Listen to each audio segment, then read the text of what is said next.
আমার মক্কেল জনাব হাসানুল হক ইনু সাহেবের পক্ষে আমি মাননীয় ট্রাইব্যুনালকে নিবেদন করেছি যে তাকে কারাগারের অভ্যন্তরে তার ভয়েস রেকর্ড করা হয়েছে।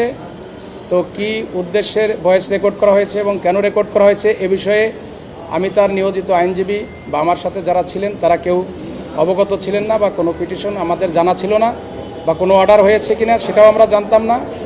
এবং তিনি যেহেতু আমরা জানতাম না, সেহেতু তার সাথে কি হয়েছে আমি আদালতের কাছে নির্দেশনা চেয়েছি যে আদালত, মাননীয় ট্রাইব্যুনাল, আপনাকে আমার মক্কেল কিছু বক্তব্য রাখতে চায়।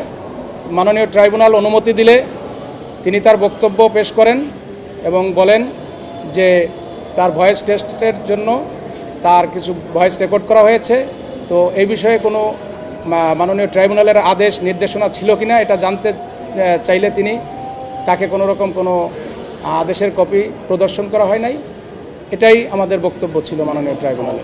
এসি কেনার কথা ভাবছেন? ভিশন দিচ্ছে যে কোনো এসিতে 15% নিশ্চিত ছাড়। এছাড়াও থাকছে মানি ব্যাক গ্যারান্টি নিশ্চয়তা।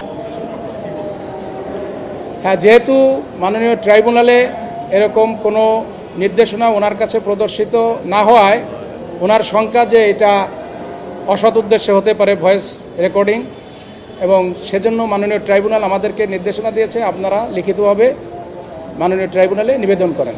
আমরা বিধি মোতাবেক মাননীয় ট্রাইব্যুনালে নিবেদন করব। এটা আমরা অবগত ছিলাম না, বা আমাদের জানা ছিল না, বা আমাদের জানা ছিল না মানে আমরা দেখিনি। আমরা এটা জানতাম না যে এরকম একটা পিটিশন মুভ করা হয়েছে বা আসামিরকে জানানো হয়েছে, এরকম কোনো নির্দেশনা আমাদের ছিল না। আগের একটা অর্ডার ছিল, মাননীয় ট্রাইব্যুনালটা আমাদেরকে পড়ে শুনিয়েছেন, কিন্তু আমরা আসলে এই বিষয়ে আমরা আমাদের নিয়োজিত কোনো আইনজীবী এ বিষয়ে জানতাম না।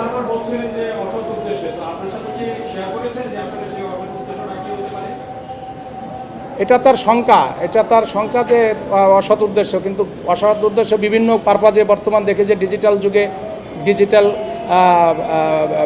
ব্যবস্থাকে ব্যবহার করে অনেক কিছু ঘটে থাকে। তো সেই জায়গাটা থেকে হয়তো তিনি বলেছেন, এবং এটা সাধারণত আপনারাও দেখেছেন যে অনেক ক্ষেত্রে হয়ে থাকে। তো সেই শঙ্কাটার কথাই তিনি অভিব্যক্তি হিসেবে প্রকাশ করেছেন।